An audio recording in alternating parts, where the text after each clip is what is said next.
Baik, kita mulai ya. Assalamualaikum warahmatullahi wabarakatuh. Selamat siang menuju sore. Salam sejahtera untuk kita semua. Ini pertemuan ketiga ya. Yang, Pak. Akan kita bahas di pertemuan ini ukuran pemusatan, ukuran keragaman, kemudian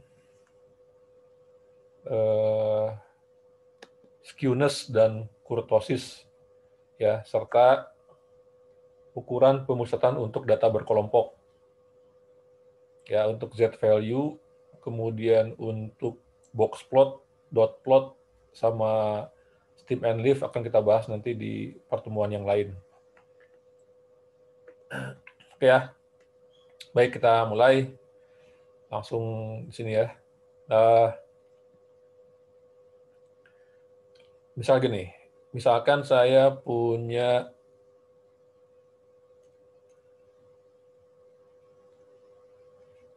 daftar harga makanan ya, makanan proporsinya di kantin yang kamu dulu sering makan kan, di kantin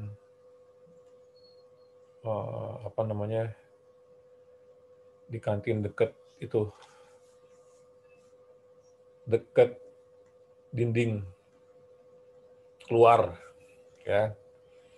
Nah, misalkan di sini di kantin ini ada taruhlah ada 20 menu ya, ada 20 menu makanan. Nah, kemudian ini harga ya, harga proporsinya ya. Harga proporsinya dalam ribu ya, ada yang 15.000, 13.000, 10 gitu kan. 18 ya, 10 dan seterusnya.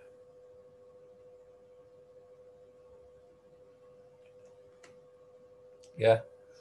Kalau kita diminta untuk menyebutkan bagaimana sih harga makanan di kantin itu, ya kan kita nggak mungkin, ya harganya 15.000, 13, 10, kan nggak mungkin kita sebutin 20 ini kan. Ya, tapi pasti kalau kita diminta menyebutkan sesuatu, ya kita diminta menyebutkan kelompok tadi, dalam hal ini adalah harga 20 menu di kantin, pasti kita akan menyebutkan harga yang kurang lebih menggambarkan keseluruhan. Ya kan? Wah, kita bisa jawab, oh harganya murah-murah tuh. Ya, harganya murah-murah. Atau bisa kita menyebutkan dalam bentuk satu nilai, ya, satu angka. Misalkan 15.000 ya, atau 12.000 gitu. Ya, nah, kita lihat sekarang di mall ya, harga sama ya dengan menu yang sama, ada 20 menu. Ya, di mall itu harganya per porsinya 70.000 misalkan. Ada yang 50.000 ya, ada yang 80, ada yang 100. Ya ini sama 20 juga, 20 biji ya.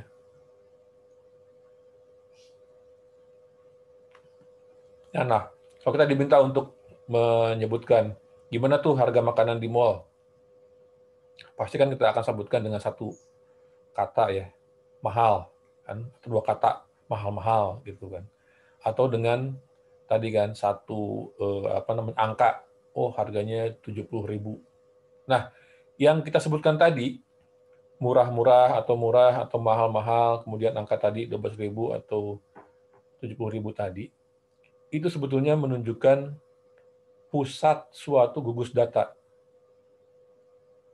Bagaimana data ini ya berpusat gitu loh. Seperti apa kecenderungan atau pola. Kecenderungan atau pola data itu biasanya digambarkan oleh pusatnya, tergambar oleh pusat datanya. Ya, itu ya. Nah, jadi tentunya tadi saya bilang kan kita nggak mungkin nyebutin berapa harganya, 10.000, 50.000, kalau harganya ini menunya ada 30, masa kita nyebutin 30 itu kan. Nah, pasti dengan satu kata ya, paling banyak satu kalimat lah, atau dengan angka ya, suatu angka atau ukuran kita bisa membayangkan bagaimana pola data keseluruhannya. Ya. Kantin, harga di kantin 12.000. Oke. Harga makanan di mall 80.000. Nah, dengan satu nilai tadi, kita bisa membayangkan kira-kira seperti apa keseluruhan menu, harga menu yang ada di mall. Kita bisa membayangkan bagaimana keseluruhan harga menu yang ada di kantin kita. Ya, gitu ya. Nah,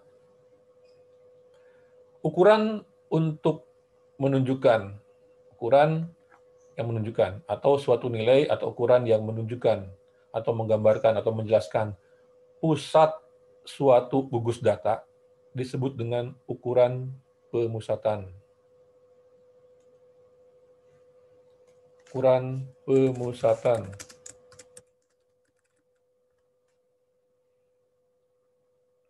Ya, ada 3 ukuran pemusatan yang akan kita bahas, yaitu dikenal dengan istilah 3M, min, median, modus. Min, median, dan modus.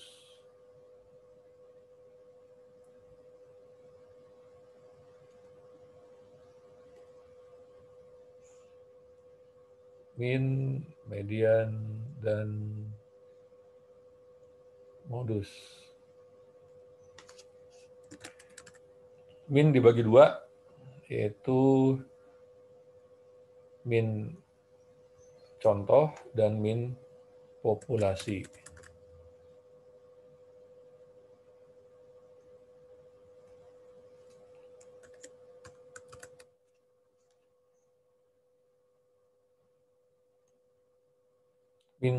Min contoh simbolnya adalah X bar, sedangkan min populasi simbolnya adalah mu. Ya, nah X bar ini sama dengan sigma XI, ya, dibagi dengan N kecil. Ini dengan I bergerak dari 1 sampai dengan N kecil. Ya, 1 sampai dengan N kecil. Nah, ya kalau mu tinggal diganti N-nya dengan N besar. Jadi sigma XI diganti N besar, ininya N besar kalau mu ya. Ya, nah kemudian median. Nah, median itu adalah suatu nilai atau ukuran yang membagi suatu gugus data 2 bagian sama besar. 2 bagian sama besar. Nah, itu disebut dengan median.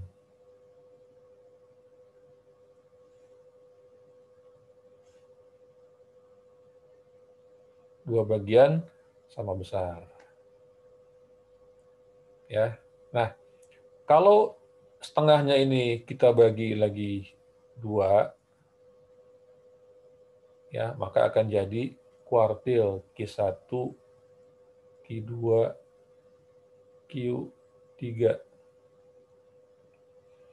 Ya, jadi bagi 2 itu jadi median, kalau bagi 4 itu 3 kan, jadi kuartil 1, kuartil 2, kuartil 3.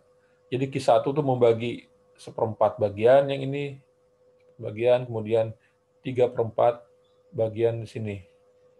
Kalau Q2 bagi setengah-setengah, kalau Q3 membagi 3/4 dan 1/4 bagian, itu kuartil 3.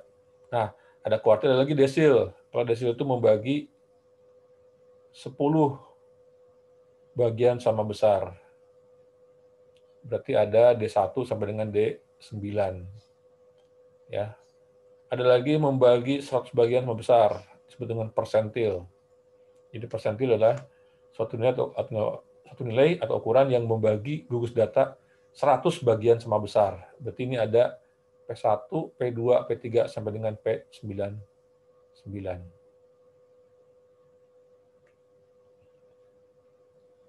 Ya, misalkan median angkanya 1, 2, kalau median kan diurutin dulu ya. Diurutkan terlebih dahulu 4, 7, 7, 8, 9. Oke, tentukan mediannya. Berarti bagi 2 kan? 4, 4. Berarti mediannya 4 tambah 7 bagi 2. Itu mediannya. Nah, tentukan kuartilnya. 4, ini kita bagi 2. 2, 2. Berarti mediannya 2 plus 3. Kuartilnya 2 plus 3 bagi 2. Ini kuartilnya. Ya. Oh, ini Q3-nya. Ini Q1, Q2, Q3-nya 7 tambah 8 bagi 2. Ya, kalau dia jumlahnya ganjil, misalkan 1, 2, 3, 5, 5. Tentukan Q2-nya atau median. 3 ya, karena dia membagi 2, 2. Tentukan kuartil 1, berarti 1,5. Tentukan kuartil yang kedua, berarti kuartilnya adalah 5, karena membagi 1/4 dan 3/4. Seperti 3/4 dan 1/4. Ya. Yang terakhir modus. Modus adalah nilai atau ukuran yang merupakan frekuensi terbesar. Ya, jadi nilai yang paling banyak muncul atau frekuensi yang terbesar itu disebut dengan modus. Di sini modusnya 7, data ini, ya kan, di data ini modusnya sama dengan 7, karena 7 muncul 2 kali. Di sini modusnya adalah 5, karena dia munculnya 2 kali. Udah ya, jelas ya. Kalau rata-rata, gampang kan, tinggal jumlahkan 1 plus 2 plus 3 plus 4 plus 7 plus 7 plus 8 plus 9 dibagi dengan 8. Ini 1 plus 2 plus 3 plus 5 plus 5 bagi dengan 5. Baik ya, lanjut. Nah, sekarang perhatikan sini. Misalkan saya punya kelompok data A, B, C, D, dan E. Ini nilainya 5, 5, 5, 5, 5. Ya, ini yang B, 5, 4, 5, 6, 5, 5. Ntar dulu, jangan dulu ya. Iya, apa? Kemudian C5, 1, 9, 5,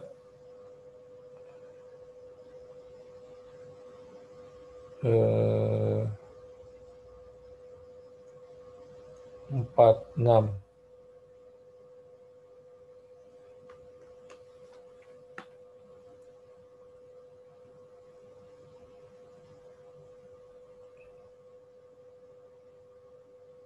Ya, lihat sini.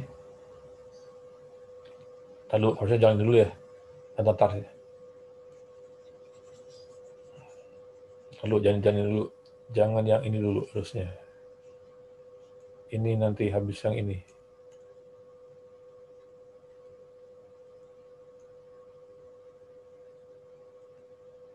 Ya, ini kemudian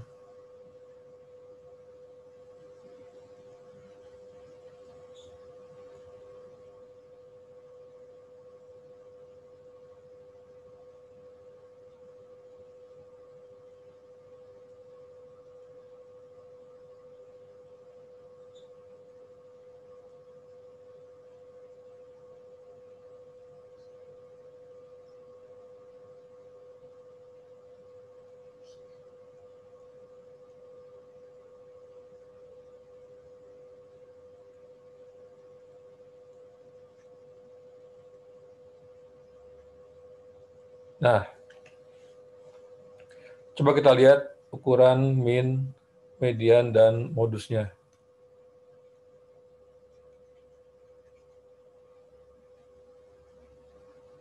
Ya, di sini berapa minnya? Minnya 5 ya, minnya 5, mediannya 5, modusnya 5. Untuk data yang kedua, data yang B ini, ya mediannya 5, modusnya 5. Minnya berapa? Minnya 21 bagi 5, berapa tuh? 4,2. Ya, yang ini mediannya 5, mediannya 5, modusnya 5. Minnya 15, 18. 18 itu 3,186. Ya, data yang gede, modusnya 5. Mediannya sekarang jadi 1, 2, 3, 3 ya. Kemudian minnya ini 10 tambah 16, 16, 3,2. Data yang terakhir yang E, ya modusnya jadi 2 sekarang, modusnya 2, mediannya 1, 2, 3, ya minnya 13, 13 itu 2,6. Nah, lihat sini. Di data B ini, satu ini disebut dengan kita lihat pencilan. Maksudnya apa? Ya. Karena satu ini di data yang B ya, karena satu ini angkanya jauh dari pusatnya. Yang lain kan, yang lain polanya di 5 kan, angkanya 5, 5, 5, ini 1. Ya, terpencil sendiri, memencil sendiri, maka disebut dengan pencilan.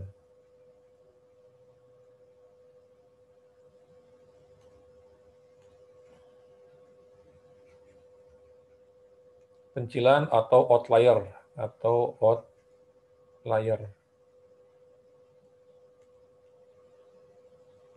Ya. Data yang letaknya jauh di bawah dari pusatnya disebut dengan pencilan bawah atau bottom outlier. Nah, kalau misalkan 5, 5, 5, 16, 5, nah 16 itu disebut dengan pencilan juga, tapi pencilan atas atau top outlier yang yang nilainya jauh di atas pusat datanya. Pencilan. Jadi kalau kamu misalkan ujian tengah semester ya 80, 82, 78, 85 ya, ada satu orang yang dapat nilainya sempurna, nilai 10 ya, berarti dia termasuk apa? Bottom outlier. Ya, pencilan bawah. Sebaliknya, kalau misalkan ujian akhir semester nilainya 32, 33, 30, 38, 35. Ada satu orang nilainya 105, berarti dia disebut dengan top outlier atau pencilan atas. Itu ya, pencilan ya. Nah, lihat sini. Untuk kelompok yang B ini, untuk data yang B ini, kelompok data B ini, lihat. Ada satu nilai yang berubah ya, dari 555 dari A ya. Jadi B ini berubah satu nih, pencilan. Kita lihat mediannya tetap, modusnya tetap, tapi minnya langsung berubah. Jadi mengecil dia kan, dari 5 jadi 4,2. Minnya mengecil langsung berubah. Oke, sekarang yang C, satu data kita ubah lagi jadi 2. Tetap mediannya 5, modusnya 5, minnya tambah kecil. Data yang ke D, kita ganti lagi satu data lagi. Nah, sekarang baru berubah mediannya. Tapi modusnya tetap 5 modusnya, mediannya jadi 3, minnya tambah kecil lagi rata-ratanya. Nah, sekarang kita rubah data sekali lagi, nah baru kita lihat berubah modusnya. Modusnya 2, mediannya 3, minnya tambah kecil lagi jadi 2,6. Nah, kita lihat min ini datanya berubah sedikit, langsung dia berubah angkanya. Ya, maka dikatakan min itu sangat sensitif, sebut ukuran yang sensitif terhadap perubahan data atau terhadap pencilan. Ya, kalau ada pencilan, dia langsung akan berubah. Kalau ada pencilan bawah akan ketarik ke bawah, kalau ada pencilan atas akan ketarik ke atas min ini. Nah, kita lihat, tapi kalau median ini agak lama kan dia bertahan. Modus paling lama, paling bertahan dia sesudah kita ganti 4 kali baru berubah modusnya dari 5 jadi 2. Nah, maka dikatakan bahwa modus ini adalah ukuran yang tahan. Ukuran yang tahan apa? Tahan terhadap pencilan atau tahan terhadap perubahan data. Itu modus. Istilahnya disebut dengan ukuran yang robust. Ya, ukuran yang robust. Kamu tahu kan ada 2 jenis kopi, kopi Arabica dan kopi Robusta. Yang paling enak tuh kopi Arabica kan, tapi zaman dulu waktu VOC ya, Belanda itu dulu nanam kopi Arabica, ya banyak terserang hama dia, sehingga dia mendatangkan varietas baru kan, ya yang lebih tahan terhadap hama, ya maka disebut dia Robusta, kopi Robusta. Ya, dari kata apa? Dari kata robust, tahan. Ya, kalau tadi tahan terhadap hama, kopi robusta. Kalau ini dalam konteks data, robust itu adalah yang tahan terhadap tadi apa? Perubahan data atau tahap paling tahan terhadap pencilan. Jadi modus adalah ukuran yang robust. Modus robust. Oke ya, lanjut ya.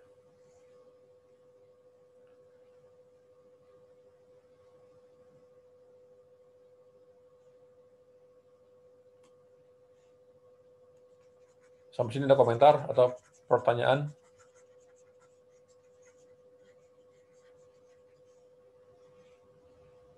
Mau tanya, Ya, silakan. itu pencilan itu berarti cuma satu data aja ya Pak? Paling paling ini, misalnya kalau ada dua yang sama, misal Ya satunya. itu pencilan juga. Pokoknya yang letaknya jauh lah dari pusatnya. Oh, Disebut dengan pencilan. oh ya. Makasih Pak. Ya, ya, sama. Oke ya. Nah, sekarang kita masih ada yang lain? Mau nanya Pak, Ya, silakan. berarti buat nyari tahu pusatnya itu bisa lebih dicari dari meannya atau modusnya Pak? Oke, nah, kan tadi saya bilang kan, itu namanya mana ukuran yang paling baik, min, median, atau modus. Itu loh. Sebetulnya yang paling bagus itu modus. Kalau kita ingin tahu seperti apa pola data, ya, pola data yang apa namanya, ukuran mana yang paling menggambarkan pola data, itu yang paling bagus adalah modus. Sebetulnya, ya, karena dia menunjukkan yang paling banyak. Gini, kalau kamu ingin tahu kira-kira seperti apa sih, contoh gini ya, kamu tahu kan istilah GNP per kapita, ya kan? Jadi gross national product kemudian dibagi dengan total seluruh penduduk. Nah, itu disebut dengan GNP per kapita. Itu kan menunjukkan ukuran kemakmuran kan, kemakmuran suatu negara itu kan, GNP per kapita itu. Nah,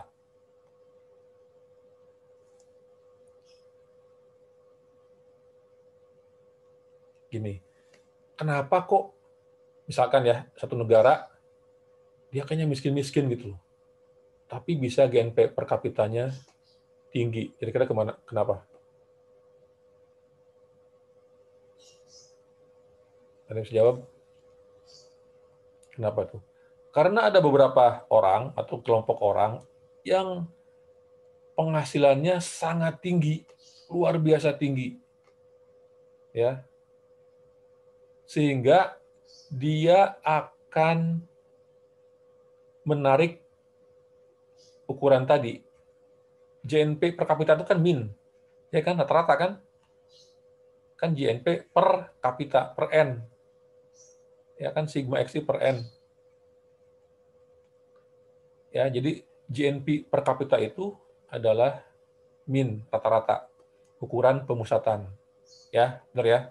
Nah, kalau kita gunakan ukuran tadi, ukuran GNP per kapita untuk menunjukkan pusat dari pendapatan suatu negara, pendapatan suatu warga di satu negara, ya, dia akan menjadi bias, ya, akan menjadi bias kalau misalkan tadi ada beberapa orang yang pendapatannya luar biasa tinggi, sehingga akan ketarik minnya ke arah pencilan tadi. Gitu. Sehingga kita tidak bisa melihat kan, oh kayaknya orang itu kaya nih, kayaknya negara itu kaya nih, karena GDP per kapita itu. Kok saya lihat miskin-miskin? Ya tadi, karena ada beberapa orang yang super kaya, yang sangat kaya, sehingga dia bisa menggeser pendapatannya itu, pendapatan per kapitanya itu ke angka yang lebih besar, ya, sehingga jadi bias. Tapi kalau misalkan modus yang kita gunakan, nah ketahuan tuh, ya modus. Kalau modusnya ketahuan kan, modusnya orang-orang miskin semua di situ kan, ketahuan itu, oh berarti segitu ternyata pusatnya. Ya, nanti kita lihat lagi nanti di pembahasan terakhir ya, waktu skewness dan kurtosis, nanti Anda bisa lebih jelas di sana. Gitu ya. Pak, terima kasih. Oke, ya. Sih. Nah, sekarang lihat sini.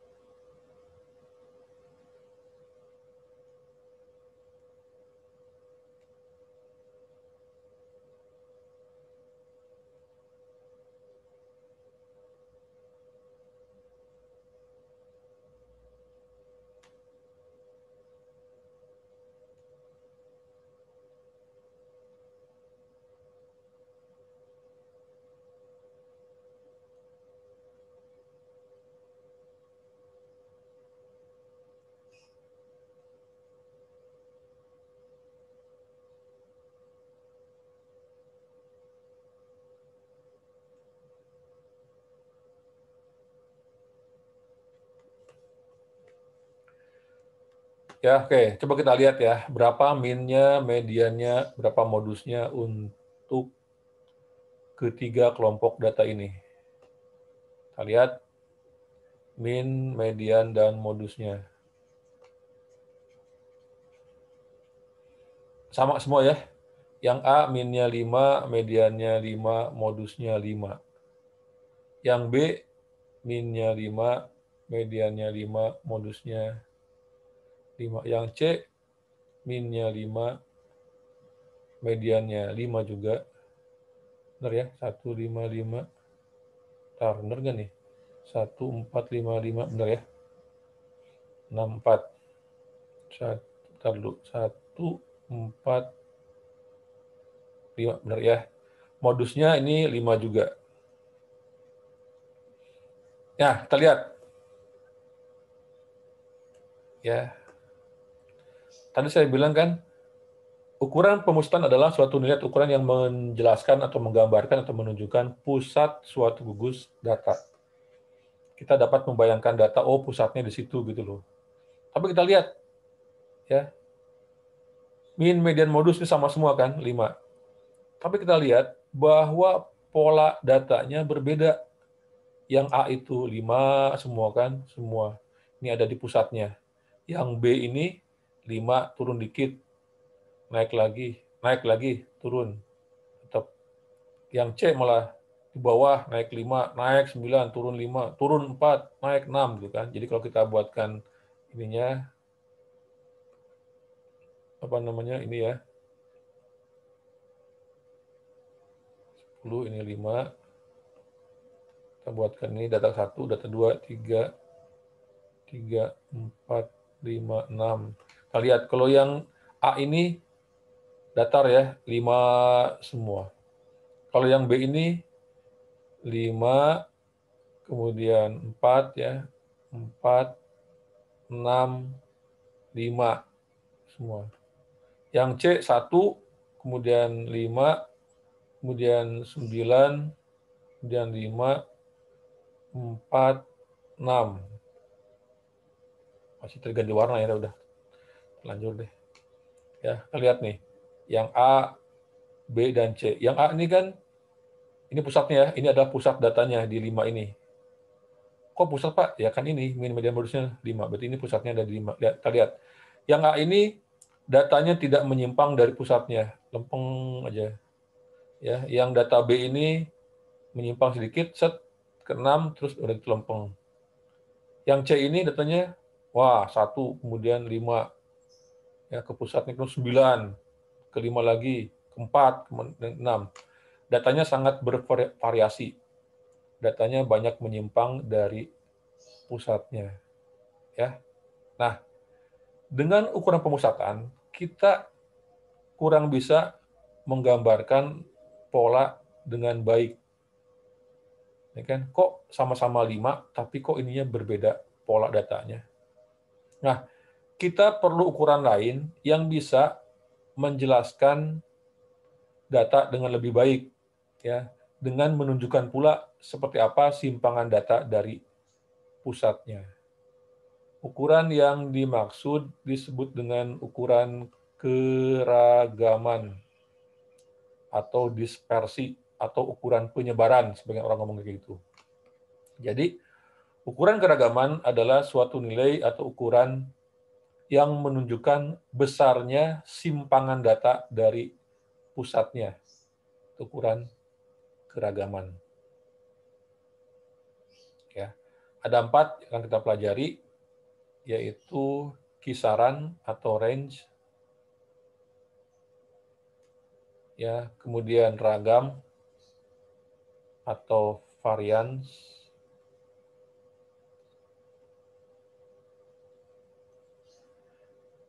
kemudian simpangan baku atau standard deviation,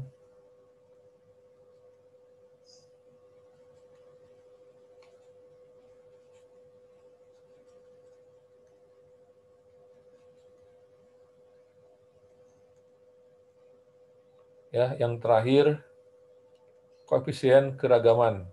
Koefisien keragaman atau CV ya. Coefficient of variation. Coefficient of variation aja deh. Coefficient of variation.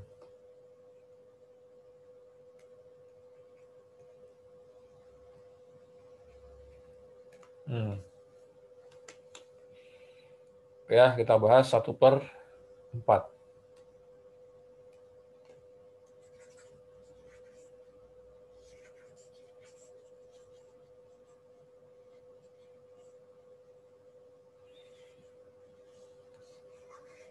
Kisaran. Lihat, kisaran itu atau range, rumusnya adalah data terbesar kurang data terkecil. Di mana ya yang paling enak nih nulisnya nih? Jadi, kisaran.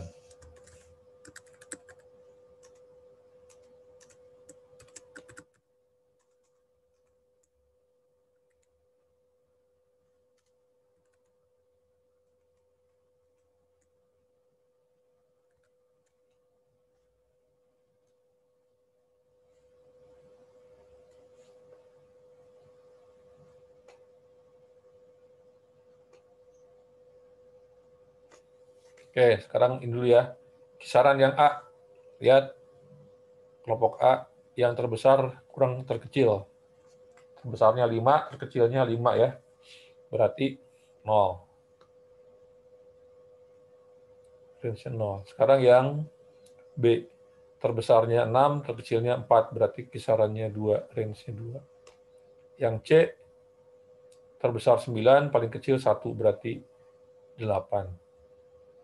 Nah, dengan ukuran keragaman ini dan ukuran pemusatan, dengan dua ukuran ini kita bisa membayangkan data dengan lebih baik, kita dapat menggambarkan data dengan lebih baik. Misalkan, ya, kalau kita ketahui ukuran pemusatannya, kita gunakan min ya, jadi rata. Min-nya sama dengan 5, dengan range sama dengan 0. Oh, berarti kebayang. Berarti polanya akan seperti yang kelompok A ini. Ya. Nah, kemudian berikutnya, kalau kita punya informasi ya, min-nya sama dengan 5 dan range-nya 2. Oh, berarti kita bayangkan datanya seperti ini. Ya. 2, berarti ada sedikit angka yang menyimpang dari pusatnya. Nah, kalau kita punya informasi, min-nya 5, range-nya 8, berarti datanya kurang lebih akan kelihatan bergejolak seperti yang C ini. Ya. Nah, dengan dua ukuran tadi, ukuran pemusatan, kita akan tahu pusatnya, ukuran keragaman, kita akan tahu penyimpangannya, kita dapat menggambarkan atau menjelaskan suatu data dengan lebih baik. Tanpa kita harus tahu ya, tanpa kita harus tahu data aslinya. Itu loh. Ya. Tanpa kita harus tahu data aslinya. Jadi dengan dua ukuran itu kita bisa membayangkan dengan lebih baik. Nah, sekarang ragam. Ragam atau varians, ini rumusnya ya. Jadi ragam itu ada dua, ragam contoh dan ragam populasi. Kalau ragam contoh itu simbolnya S kuadrat, ini sama dengan sigma ya, sigma XI minus X bar kuadrat dengan I bergerak dari 1 sampai dengan N kecil. Dengan I ya, ini I. Dibagi dengan N minus 1. Kayak M terlalu ya. N ya. N minus N minus 1. Ya. Nah, kalau ragam populasi simbolnya adalah sigma kuadrat, sigma kecil ya, kuadrat sama dengan sigma XI minus mu kuadrat dibagi dengan N besar, dengan I bergerak dari 1 sampai dengan N besar. Ya, ini rumusnya. Ya, kita coba cari sekarang. Misalkan A, B, dan C adalah sampel atau contoh. Tentukanlah ragamnya. Kita hitung ragamnya. Kalau yang A jelas kan, jadi ini ya, X bar-nya 5. A jelas lah, 5 kurang 5 kuadrat, ini pasti 0. Ya, jadi ragam yang A ini 0. Sekarang yang B, kita lihat 5 kurang 5 kuadrat, 4 kurang 5 kuadrat, dan seterusnya. Berarti 0 plus 1 plus 0 plus 1 plus 0 plus 0 dibagi dengan 5. Berarti 2 per 5 sama dengan 0,4. Yang C berarti ini 4 kuadrat 16, 0 kuadrat plus 1 kuadrat plus 0 kuadrat plus 1 kuadrat plus ini 4 ya, minus 4 kuadrat plus 0 kuadrat plus 4 kuadrat plus 0 kuadrat plus 1 kuadrat plus 1 kuadrat. Berarti 16 tambah 0 tambah 16 tambah 0 tambah 1. Berarti 34 per 5. Jadi ini berapa? 6,34, 6,8. Ya, sama ya, kita lihat ukurannya makin tinggi akan makin bervariasi, ini datanya akan makin beragam. Kalau simpangan baku ya dibagi dua juga, simpangan baku contoh dan simpangan baku populasi. Gampang, tinggal diakarin aja.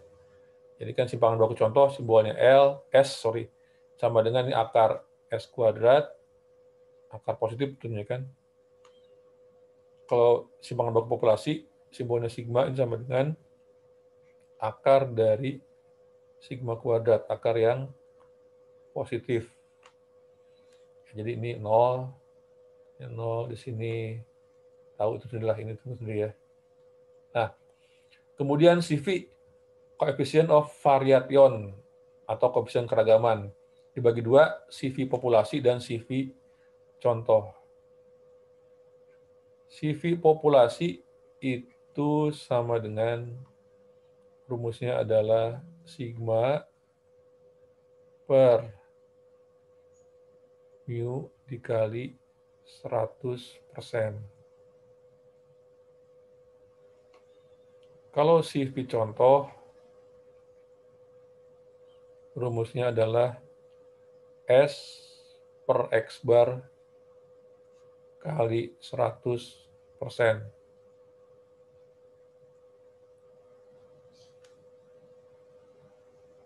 Ya, kalau ini misalkan ini A kecil, di sini B kecil, maka CV itu adalah A dibagi dengan berapa? 5. Ya. CVC itu adalah B ini ya, dibagi dengan 5. Ini nih, S dibagi dengan, karena minnya berapa tadi? Minnya 5. Ya, kita lihat nih, ini pasti lebih tinggi ya. Nah, kita lihat bahwa makin dia tinggi nilai ukuran keragamannya, makin dia besar ukuran keragamannya, maka datanya akan semakin bervariasi atau beragam. Bervariasi atau beragam ini, naik turunnya data ini disebut dengan heterogenitas atau homogenitas data. Ya, data yang homogen itu adalah data yang tidak menyimpang atau sedikit menyimpang dari pusatnya. Ini data yang homogen. Data yang turun naik menyimpang dari pusatnya, kalau dia sangat turun naik berarti dia disebut dengan heterogen.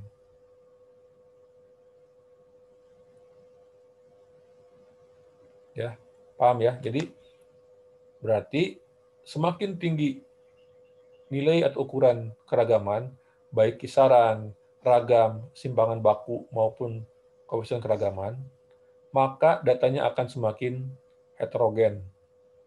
Sebaliknya, semakin kecil atau semakin rendah ukuran keragaman, maka datanya akan semakin homogen. Ya, sampai sini ada komentar, ada yang pertanyaan, silakan. Ada yang mau nanya, komentar?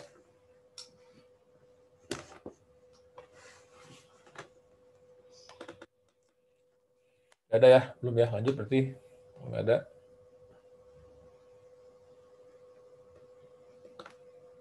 Ya, baik. Nah, sekarang gini.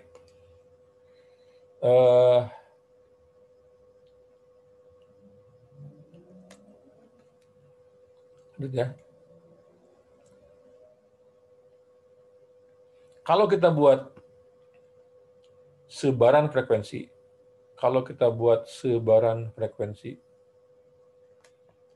dari sembarang data,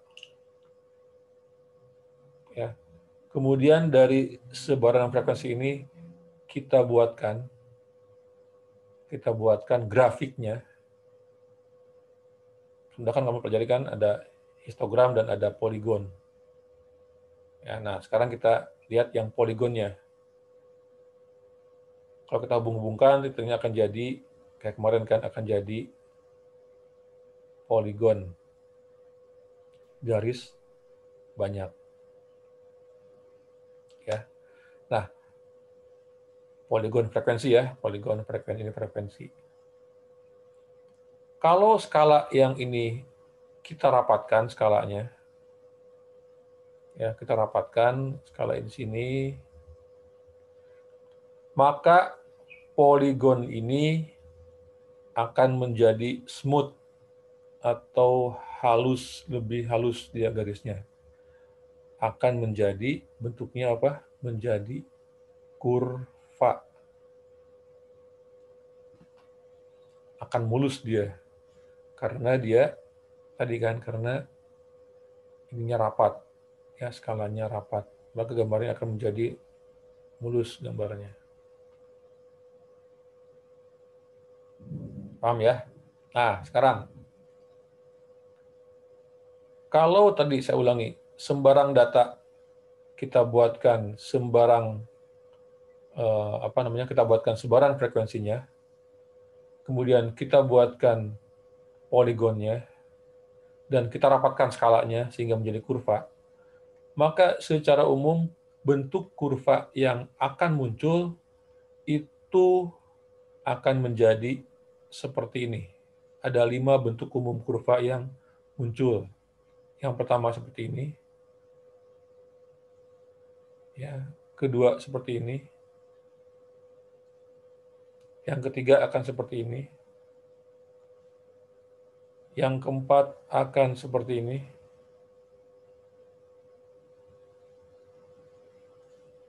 dan yang kelima akan seperti ini. 1, 2, 3, 4, 5.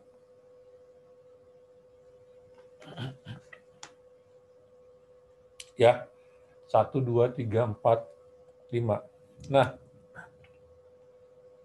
bentuk yang 1, 4, 5 ini disebut dengan bentuk yang simetris atau bell shape curve. Ini simetris. Ya, ini simetris. Ya, ini simetris. 1, 4, 5 ini simetris. Tapi yang satu ini disebut dengan bell shape curve. Kurva mirip gentak bell shape. Ya, mirip gentak bell, itu kan gentak. Ya, nah,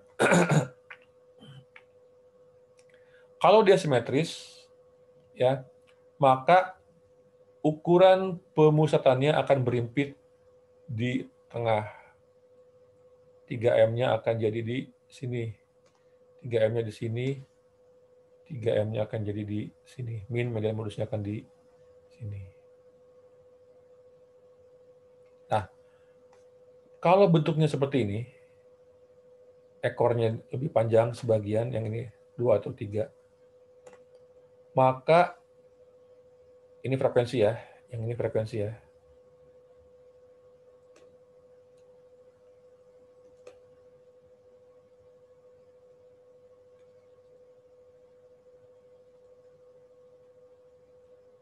Ya, jadi ini yang menjadi sumbu Y-nya adalah frekuensi.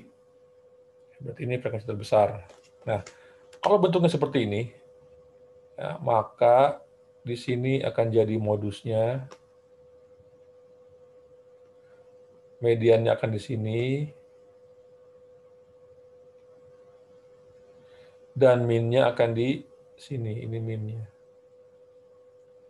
Ya. Kalau bentuknya seperti ini, maka modus kan tadi kan apa modus? Modus adalah nilai dengan frekuensi paling banyak. Kan ini paling tinggi kan di sini, di puncak ini nih frekuensinya. Maka ini akan jadi modus. Kemudian di sini akan jadi median. Dan yang di sini itu adalah min-nya. Lihat. Ini bell shape. Ini yang panjang sebelah ekornya. Nah, yang panjang sebelah ekornya ini disebut dengan kurva yang menceng atau skewed, menceng atau menjulur. Yang dua ini disebut dengan kurva yang menceng ke kanan atau menjulur ke kanan disebut dengan tadi kurva yang istilahnya skewed to the right, atau positif skewed, ya. Ini positif skewed-nya. Nah, sedangkan yang ini, yang 3 ini disebut dengan kurva yang menceng ke kiri atau skewed to the left atau negatif skewed. Ya. 1, 2, dan 3 ini, kurva 1, 2, dan 3 ini, ya, itu disebut dengan skewness atau kemencengan suatu kurva. Yang 1 ini tidak menceng, yang 2 ini menceng ke kanan atau menjulur ke kanan, yang 3 ini menceng ke kiri atau menjulur ke kiri. Skewness ini berkaitan dengan letak dari ukuran pemusatannya. Kalau dia tidak skew, bentuknya simetris, bell shape ini, maka ukuran min median modusnya akan berimpit di sini, di 1 titik. Kalau dia skew to the right, maka modusnya dulu, baru median, baru min. Kalau skew to the left, maka minnya di sini, median, modus. Ingat tadi udah kita jelaskan bahwa min itu selalu ketarik ya, selalu ketarik ke pencilan. Kalau ini data-data yang mau mencil, ya, min ini selalu ketarik duluan, sehingga dia lebih dekat ke ekor. Min ini kan di sini lebih dekat ke ekor, di sini. Ini juga dia lebih dekat ke ekor, ke sini. Nah, bisa kita lihat sekarang tadi, kalian udah bisa, ini kan, dari pertanyaan tadi teman kalian, ya, GNP per kapita, itu kan ukurannya min. Ya, min. Kalau ini adalah angka, ya di sini 0 lah, 0 sampai dengan anggap 10.000. 10.000 ya. Ini median di sini, di sini modus, median min. Kita lihat, kalau data pendapatan warga itu dia skew to the right, menceng ke kanan seperti ini, ya, berarti ukuran per kapita tadi, pendapatan per kapita tadi, itu kan min kan, akan menjadi bias. Kenapa? Karena sebetulnya banyak penduduk yang berpenghasilan di bawah minnya. Aduh, Masya Allah.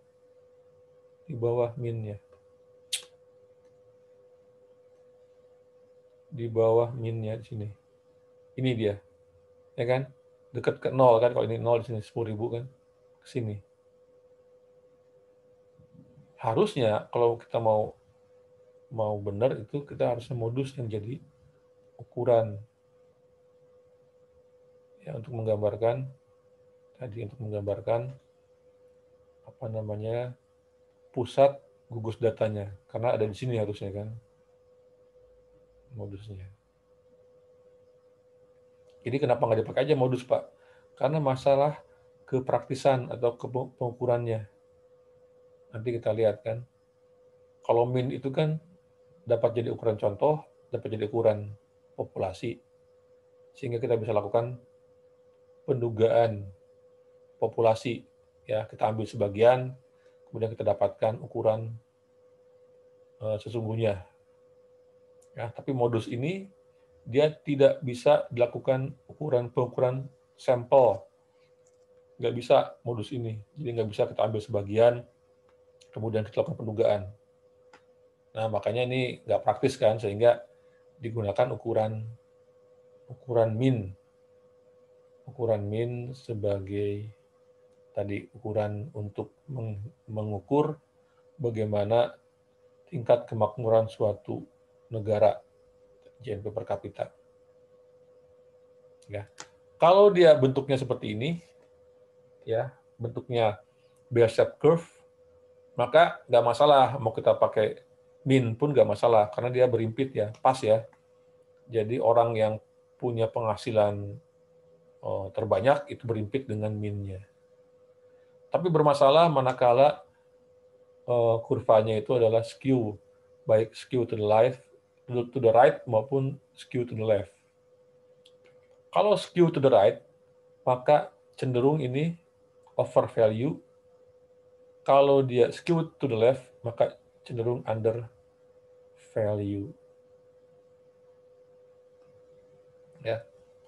Rata-rata gaji di perusahaan kita itu adalah misalkan 10 juta. Jangan 10 deh. Jangan 10. Nah, ganti aja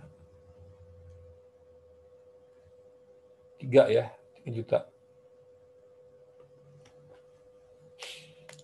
Rata-rata gaji pertama di perusahaan kami adalah 3 juta.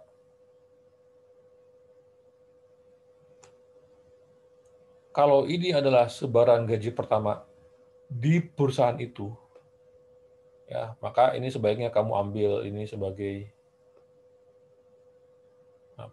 perusahaan ini kamu ambil sebagai perusahaan kamu tempat bekerja. Kenapa? Karena sebetulnya orang yang berpenghasilan pertama lebih dari 3 juta itu banyak nih. Modusnya ada di sini. Ya, kalau di sini 0 misalkan sampai 10 juta, ini kan 10 juta nih. Nah, lihat angkanya.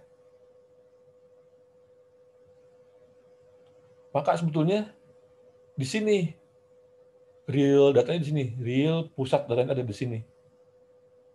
Ya. Kenapa ini bisa menceng kiri? Karena ada beberapa memang yang kecil, yang nilainya sangat rendah, mungkin pekerja paruh waktu dan sebagainya kan, sehingga dia menarik ya, ketarik min-nya ke sebelah kiri. Padahal sesungguhnya pola umum dari data yang ada dari gaji pertama tadi sebetulnya ada di atas 3 juta. Gaji pertamanya itu modusnya di sini. Ya, paham ya? Sekarang bagaimana kalian bisa membaca kurva nih ya, yang skew to the right, skew to the left. Oke, nah lanjut ya. Sekarang kita lihat yang ini. Kurva yang runcing, yang agak landai, kurva yang sangat landai. Ya, ini bisa ketebak lah, gampang ya. Berarti kalau dia kurvanya runcing, itu sangat runcing, berarti dia ragamnya berarti dia kecil.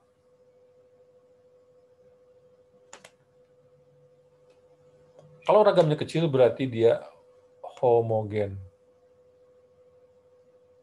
Berarti data yang homogen itu kurvanya runcing. Atau sebaliknya, kalau kurvanya runcing berarti datanya homogen karena ragamnya rendah. Nah, kalau dia landai, sangat landai, maka ini menunjukkan ukuran ragamnya, ukuran keragamannya tinggi atau besar. Sehingga kurva dengan bentuk seperti ini menunjukkan bahwa datanya adalah data yang heterogen. Nah, kalau tadi kemencengan kurva berkaitan dengan ukuran pemusatan, ya, jadi kemencengan kurva atau skewness berkaitan dengan ukuran pemusatan, letak ukuran pemusatan. Kalau keruncingan kurva itu kaitannya dengan ukuran keragamannya. Keruncingan kurva disebut dengan kurtosis.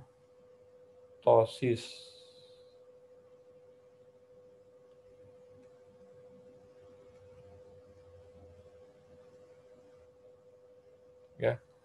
Makin dia runcing, makin ragamnya kecil, makin dia homogen. Makin dia landai, makin dia tinggi ukuran keragamannya, makin dia heterogen. Data yang homogen itu adalah data yang sedikit atau bahkan tidak menyimpang dari pusatnya. Data yang heterogen itu adalah data yang sangat menyimpang dari pusatnya sangat bervariasi, sangat tinggi ukuran keragamannya. Ya, jadi skewness menunjukkan ukuran pemusatan, kurtosis menunjukkan ukuran keragaman.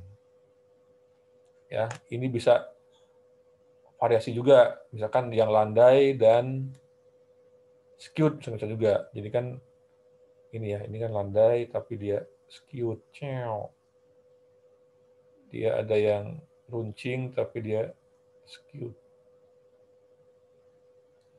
Ya, bisa ini kombinasi antara kelima ini.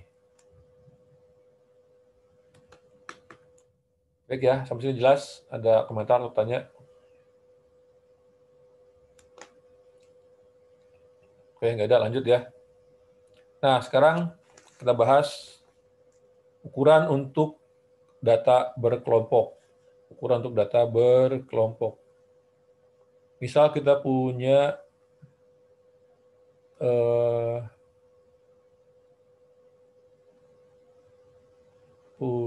apa? Data ya, kita punya sebarang frekuensi seperti itu sebagai berikut. Biar gampang ini, kita buat ini aja.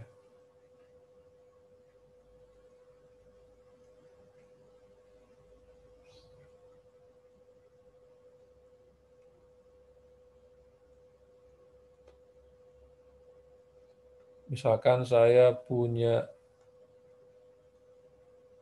sebaran frekuensi sebagai berikut. Oh, kok 90 ya? Kenapa lompat nih?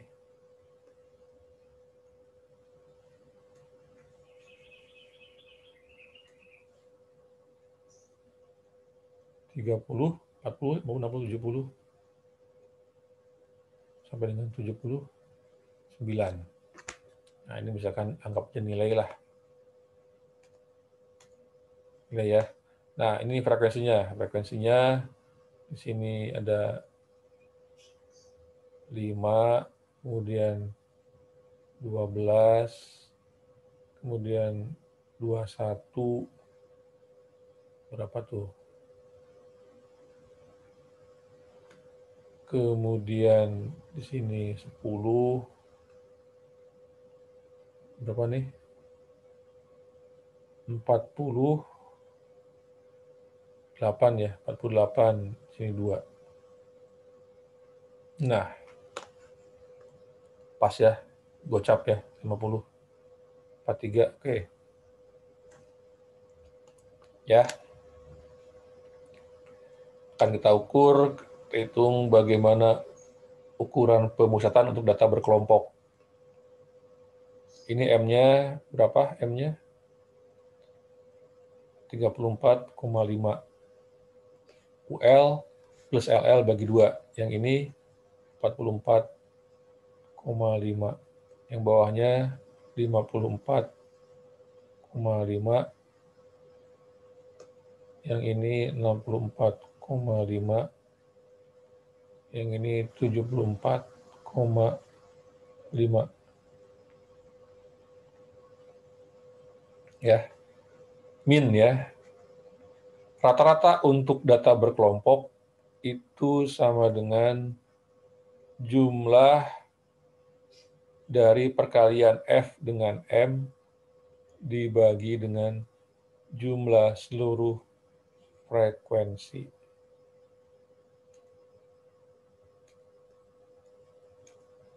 Dengan I bergerak dari 1 sampai dengan N kecil, I bergerak sampai dengan N kecil.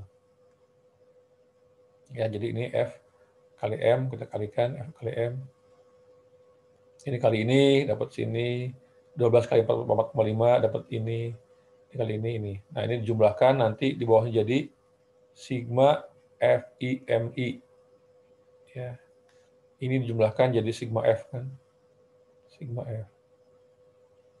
Masukkan ke sini datanya. Jadi ini dibagi dengan ini sama dengan min. Rata-rata data berkelompok. Ya, berikutnya modus.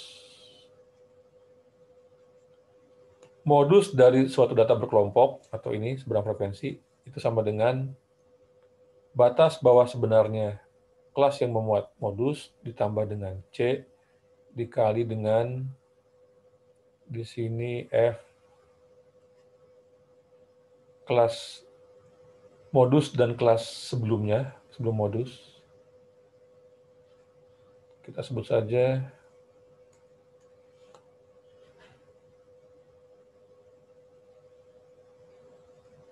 mod kurang dibagi dengan F mod kurang plus F mod lebih besar. Ya, di mana L0 itu sama dengan LCB. LCB, lower confidence boundary, kelas yang memuat modus. Kelas modus itu adalah kelas dengan frekuensi terbesar. Kemudian C itu adalah panjang kelas atau lebar kelas.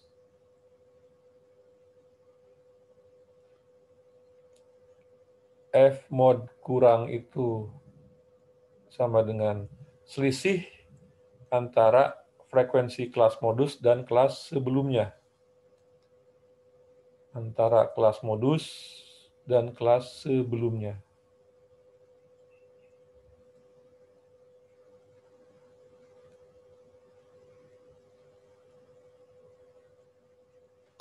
Ya. F mod lebih dari itu sama dengan selisih antara kelas modus dan kelas sesudahnya.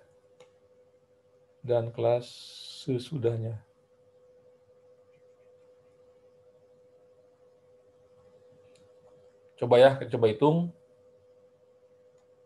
berapakah modus sebaran frekuensi ini.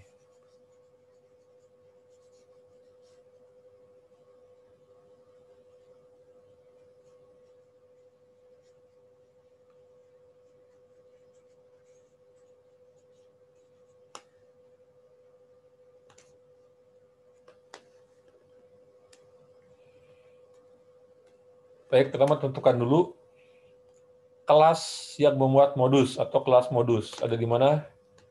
Ada di kelas ke mana? Ayo. Kelas ketiga, Pak. Kelas 3 ya? Ketiga, Pak. Oke, berarti berapa L0-nya? 9,5. Hah? Salah. Iya. 49,5. 49,5 ya. Berarti L0-nya ini kan LCB. Jadi ini kelas modus, kelas yang memuat modus karena frekuensi paling besar. Berarti L0-nya berapa? 49,5. Tambah dengan C. C-nya berapa? 10. 10. Kemudian dikali dengan selisih kelas modus dan kelas sebelumnya. Berapa selisihnya? 9. 9 dibagi dengan 20. 9 tambah 9 11. plus 11. Ya. Sama dengan berapa nih? Setengah ya, 4,5. 4,5 jadi berapa? 54. Jadi modusnya adalah 54. Ya, saya. Pertama, tentukan dulu kelas modus, kemudian cari ininya, cari LCB-nya. Tentukan C-nya dan tentukan selisih antara kelas modus dan kelas sebelumnya dengan kelas modus dan kelas sesudahnya. Ini rumusnya. Baik ya, lanjut ya. Tadi min, modus, sekarang median. Median.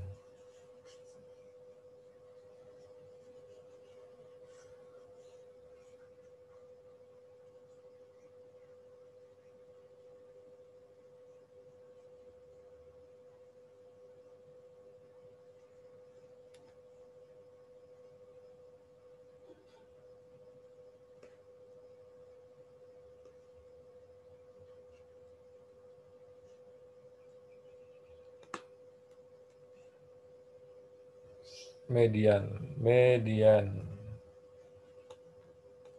suatu data berkelompok atau seberang frekuensi itu sama dengan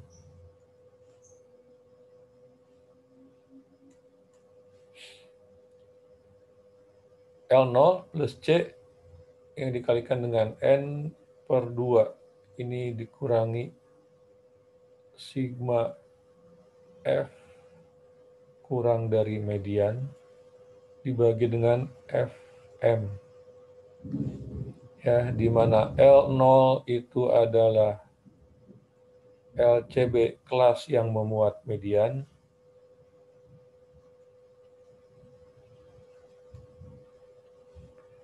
C itu sama dengan panjang kelas. N itu sama dengan ini jumlah seluruh data ya. Nggak perlu saya tulis lah ya. Kemudian sigma F lebih kecil dari M itu sama dengan jumlah seluruh kelas sebelum kelas median. Jumlah seluruh frekuensi kelas sebelum kelas median.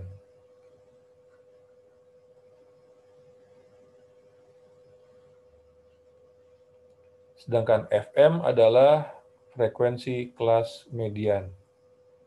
Ini frekuensi kelas yang memuat median. Oke, langkah pertama. Ini kan 50. Di mana mediannya? Berarti 50 bagi 2 kan? 50 bagi 2, 25. Berarti ada di data ke-25. Data pertama, data kedua sampai ke-5 ada di sini. Kemudian data ke-6 sampai dengan data ke-17 ada di sini. Kemudian data ke-19 sampai dengan data ke berapa nih? Data ke 37 ya. 38, sorry 38 ada di sini. Berarti data ke-25 ada di sini kan? Nah, berarti ini kelas median. Ya, ini kelas median. Dah, langsung kita masukkan ke rumus tadi. Median itu sama dengan batas bawah sebenarnya kelas median, LCB. Berapa nih angkanya? 49,5 ditambah dengan panjang kelas ya dikalikan dengan N per 2, 25 dikurangi nih jumlah seluruh kelas sebelum kelas median, berarti 5 plus 12, 17 dibagi dengan frekuensi kelas median ini. Kelas median 21.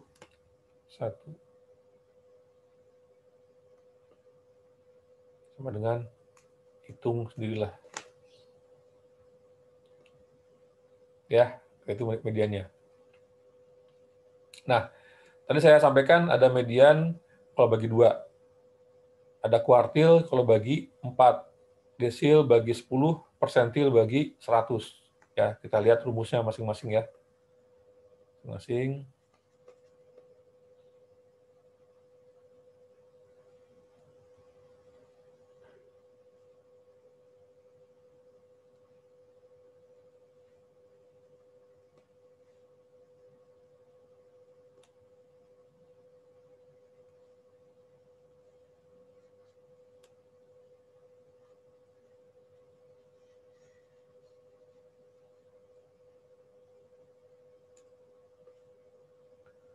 Kuartil ke I, berarti bisa Q1, Q2, Q3. Ada Q4 nggak? Nggak ada ya. Q4 apaan Q4? Cuman 3 kan. Kalau Q itu kuartil ada Q1, 2, dan Q3. Oke, ini rumusnya I per 4 dibagi dengan ini Q ke I. Di sini F, Q ke I. Ini kelas Q ke I. Sebelum kelas kuartil ke I. Ini Q ke I.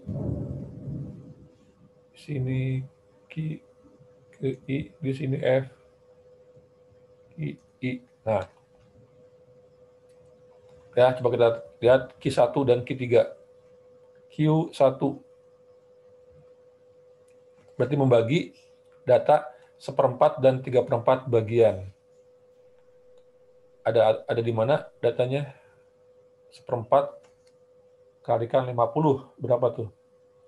12,5 ada di mana? Berarti ada di kelas ke-2. Ya kan? Berarti ada di kelas ke-2. Ini data yang memuat kuartil pertama. L0-nya berapa? LCB kelas Q1. Ya kan? Ganti I-nya dengan 1 kan? Berarti 39,5. 39,5 plus C-nya 10, kemudian I kali N per 4. I-nya 1, N-nya 50 bagi 4. Berarti 12,5 dikurangi dengan jumlah seluruh frekuensi kelas sebelum kelas kuartil, berarti 5 kan? Dibagi dengan frekuensi kelas kuartil ke-1, 12 bagi 12 sama dengan hitung sendiri. Ya, kalau Q3 berarti 3/4 dan 1/4 bagian, gitu kan? Data yang membagi nilai yang membagi data 3/4 dan 1/4 bagian. Berarti ada di kelas ke mana? Ada di data ke 37,5. Ya kan? Terletak di data ke 37,5 itu ada di kelas berapa? Kelas ketiga, Pak. Kelas ketiga. Oke, berarti ini adalah kelas yang memuat kuartil ketiga. Ya, berapa L0-nya? L0-nya adalah 49,5 tambah C ya.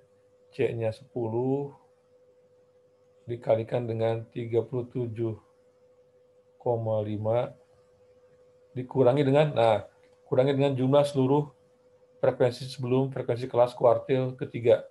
17 kan, 5 plus 12. Kurang 17 dibagi dengan frekuensi kelas kuartil ke I, 21.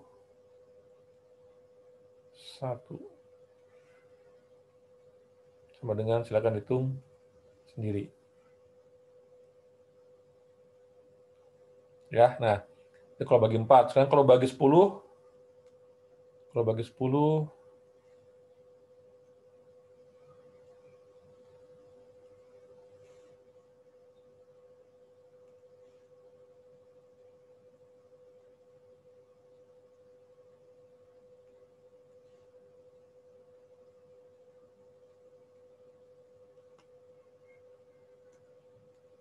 berarti disebut dengan desil ya, D ke I, berarti ada 9.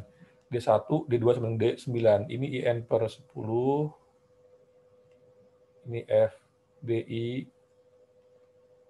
kurang ya, F kurang dari DI, di sini F, DI. Ini RCB kelas ke desil ke I, ini sebelum desil ke I. Ini frekuensi kelas I, di sini D, I, di sini D, I.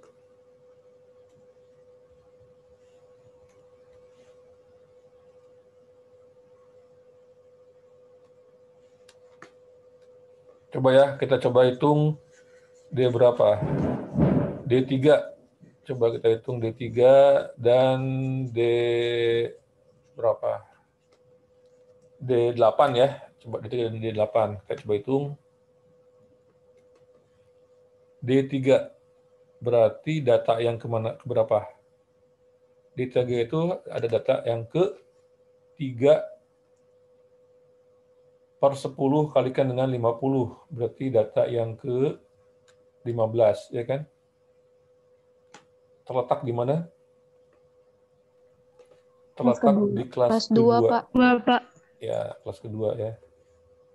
Di sini berarti. Nah, berarti LCB-nya 39,5 plus C-nya 10 dikalikan dengan I-nya 3 kan, 3 kali 50 bagi 10, 15 kurang 5 ini ya, frekuensi kelas desil ketiga dibagi dengan frekuensi desil ketiga, ini 12. Itu ya. Kemudian berapa tadi? D8 ya. D8 itu berarti data ke-40 ada di kelas keberapa? Kelas ke-4. Ada di kelas ke-4. Ya, ada di sini. Nah, berarti D8 LCB kelas ke D8 itu 59,5 ditambah dengan C-nya 10 dikalikan dengan berapa tadi? 40 dikurangi dengan ini. 21 plus 12 plus 5. Berapa tuh? 38. Dibagi dengan 10. Ini gampang nih. Jadi berapa? 61,5.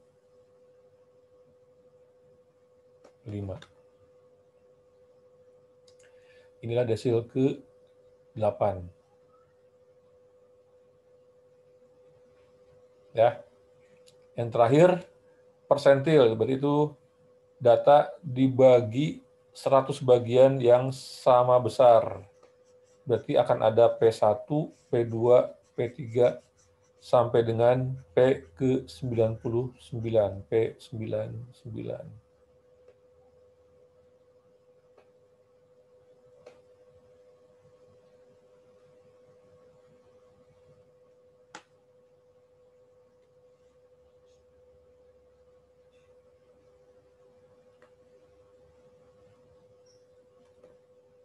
Ini frekuensi persentil ke I ya, bukan FP itu adalah frekuensi persentil ke I.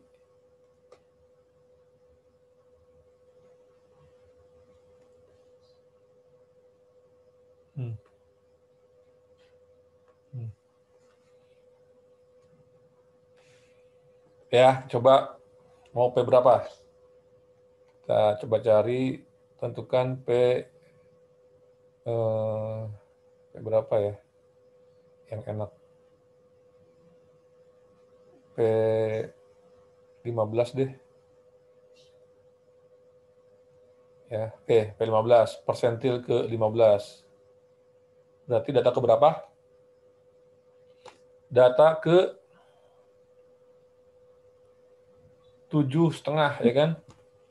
Kenapa? Karena 15, benar nggak? 15 kali 50 bagi 100. Iya, Pak. Iya, Ya. Pak. Oke, berarti ada di mana? Ada di kelas ke-2 kan? 2, Pak. Ada di kelas ke-2 di sini berarti.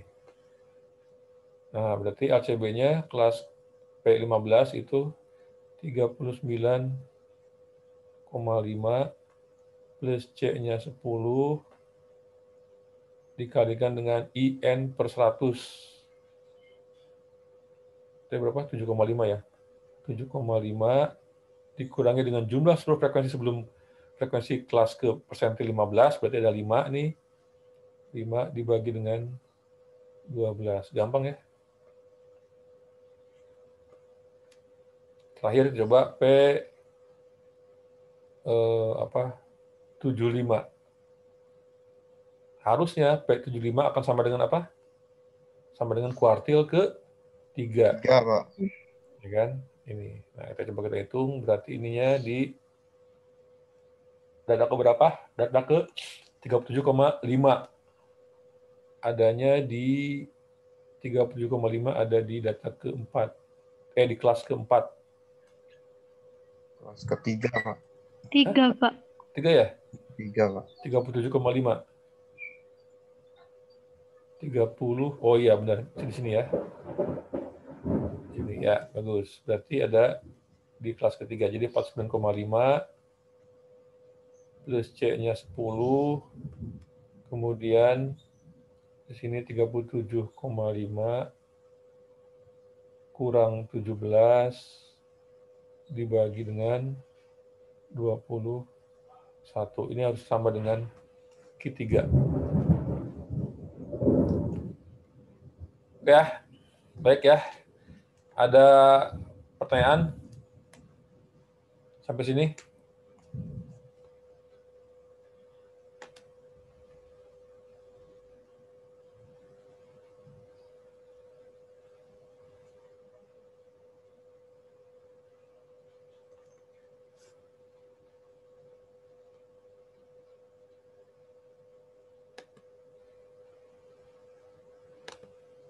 Ada?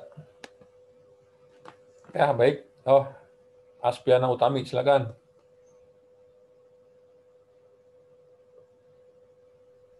Izin bertanya, Pak, kalau Silakan. persentil itu buat apa ya Pak kegunaannya? Kalau kuartil kan kemarin buat bikin box plot itu kan Pak, tapi kalau persentil buat apa Pak? Buat nyusah-nyusahin aja. Oke. Ya, ya ini. Sebenarnya bukan kayak gitu. Artinya gini, kan kita ingin tahu berapa sih, ya berapa data, ya kan? Berapa data, berapa nilai data yang dapat membagi data tersebut sekian bagian dengan sekian bagian. Segini. Kita ingin tahu kayak gini kan, P15. Artinya apa? Berarti dengan angka ini, ya, misalkan ini kita hitung coba deh, kita hitung anggap aja sini mungkin ya berapa nih, 2,5 bagi 12, 2,5 kali 1,2. Coba kita hitung dulu.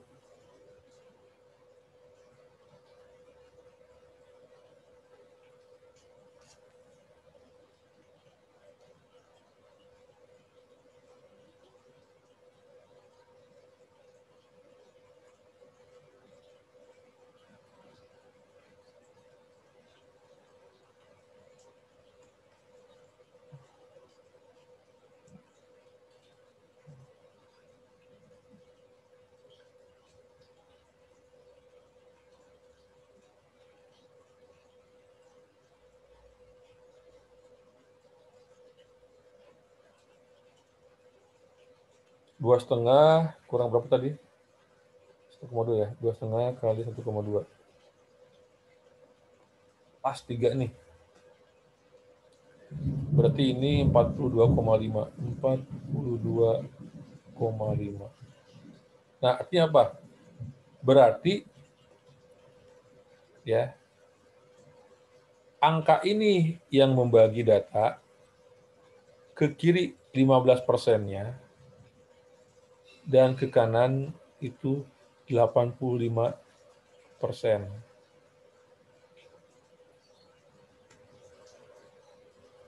Ya kan? Nah, misalkan gini, misalkan nilai kalian akan saya buat ya, akan saya buat bahwa nilai dengan 75% nilai, maaf salah.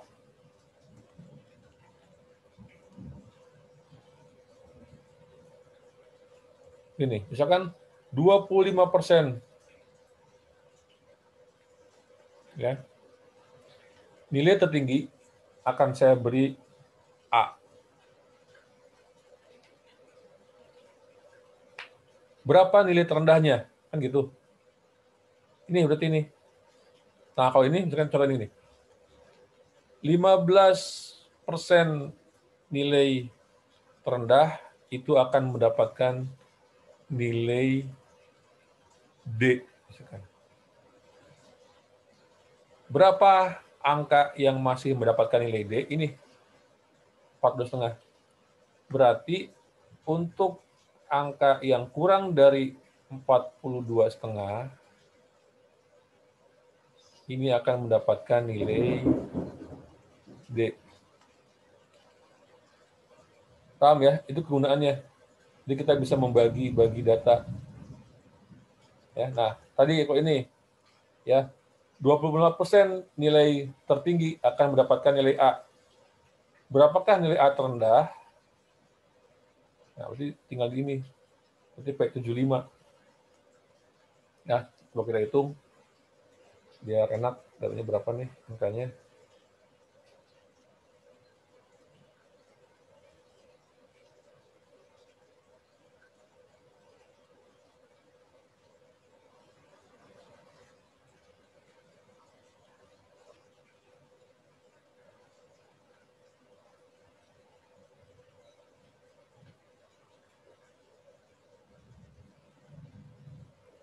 Bentar.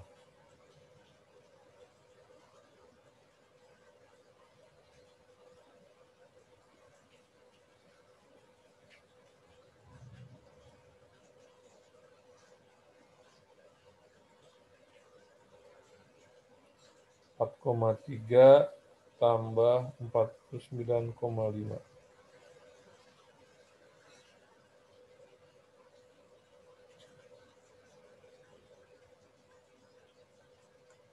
Oh, salah nih. Coba gini.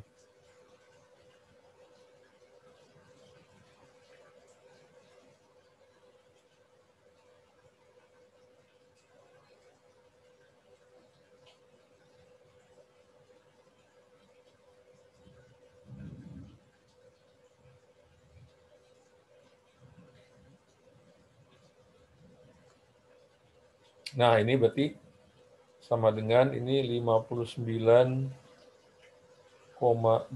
Nah, ini artinya apa?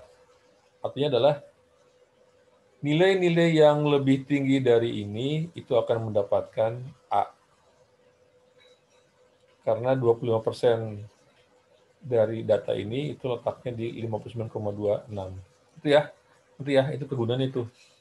Contoh kegunaannya. Baik, Pak. Terima kasih. Ya, masih ya. Baik ya, kita lanjut. Masih ada 40 menit lagi. Tolong saya diingatkan nanti di jam 4 lebih 25 ya, untuk bisa menutup perkuliahan. Oh, masih ada yang apa? Silakan. Aditya. Yang Aditya. Belum saya akhiri. Ya, gimana? Pak, izin bertanya, Pak. Hmm. Untuk yang tadi yang modus data kelompok itu, kalau misalkan diketahui kelas modusnya itu misalkan ada 2 gitu, Pak. Kira-kira kita pakai yang mana ya, Pak ya? Apa bebas milih yang mana aja? Terima kasih, Pak. Oke. Nah, rumus ini hanya bisa berlaku untuk yang modusnya 1. Ya, nggak ada kalau modusnya 2 atau 3 gitu kan. Nggak ada. Jadi kalau data tunggal itu kita bisa kan ada namanya bimodal atau bimodus. Ini saya hapus ya. Hapus dulu ya.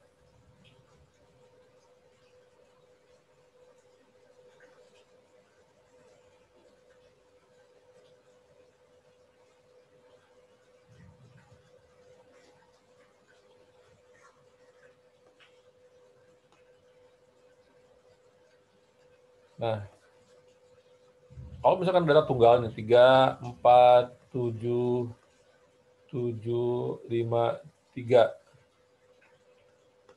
Modusnya adalah 3 dan 7. Ini disebut dengan bimodal atau bimodus. Ya. Kalau kayak gini, modusnya berarti 3, 4, dan 7. Disebut dengan trimodal. Ini seperti biasa gini. Kalau 4 gimana? Nggak ada lah kalau 4 ya. Yang bisa yang umum adalah 2 atau 3. Ini trimodal atau trimodus. Ini kalau data tunggal. Tapi kalau datanya data berkelompok, tidak lazim kalau kita punya ukuran modus yang lebih dari 1. Kenapa? Karena rumusnya nggak akan berlaku tadi itu. Ya, rumusnya nggak akan berlaku yang tadi. Nah, sama dengan tadi kan. Kenapa ini harus sama semua nih? Pernah saya bahas kan, ini harus sama, ini harus sama, ini sama, jaraknya harus sama semua gitu. Karena supaya rumus ini bisa berlaku. Ya. Kalau ininya beda-beda, panjang kelompoknya, misalkan kelas pertama 30 sampai 39, kelas kedua 40 sampai dengan 42, kelas ketiga 43 sampai dengan 59. Nah, kalau beda-beda kayak gitu, nggak ada rumusnya. Ini nggak akan berlaku rumus-rumus yang tadi itu. Ya, jadi syaratnya supaya ini berlaku, rumus tadi itu ini harus sama. Panjang kelasnya harus sama. Itu ya, masih ada pertanyaan sebelum saya akhiri nih. Terima kasih, Pak. Oke, kasih.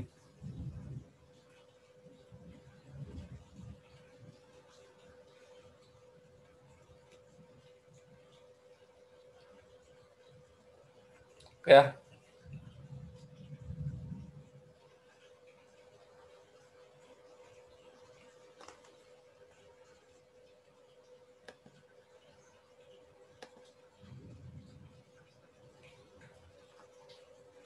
Oke, baik, kita kembali lagi ke ini, ke layar, silakan. Mau kita akhiri ya, silakan di-on-kan lagi videonya terakhir.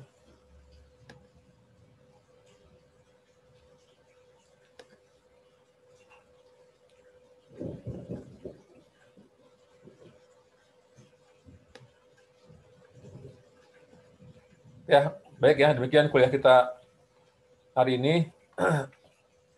Ya, lanjut kita gunakan WA ya. Gunakan WA, silakan Anda tanya kalau ada yang mau ditanyakan sampai dengan 4.30 ya. 4.30, nanti tolong Kawil sama Nesya, set 4.25, tolong saya diinfokan ya, untuk dapat menutup perkuliahan. Kamu udah pernah coba belum kuliah pakai ini? Kuliah pakai apa namanya? YouTube itu loh, YouTube stream, live YouTube. Udah pernah belum? Bener pakai ya? Belum, Pak. Belum, Mbak. Live Ya. streaming gitu ya, Pak? Nanti kita, tapi itu emang nggak bisa interaktif sih sebetulnya. Cuma kamu bisa ngechat kan, ngechat di situ kalau memang mau tanya. Nanti coba deh, ya. Kalau misalkan Ya, lebih efisien, itu lebih efektif itu kita coba. Itu lebih hemat kuota nggak kalau kayak gitu ya? Nggak tahu juga kalian ya? Kurang tahu. Kurang tahu, Pak. Hah?